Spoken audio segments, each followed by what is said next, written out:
Welcome to OT Tricks and Tips for Kids, where we're taking OT to the next level. My name is Katina Lottis. Remember, if you don't see your topic, just write in so that I can address it. And please don't forget to subscribe. Now let's take a look at a problem solution video.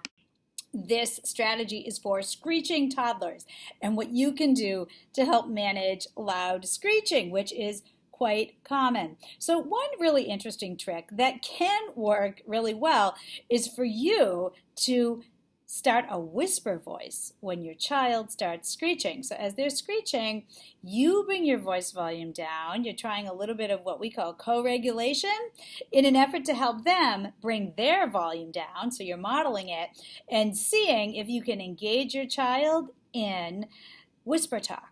So you would lower your voice. You would start whispering to them in the hopes that they're going to pick up on this and whisper back. And you can even direct them to have a whisper conversation with you.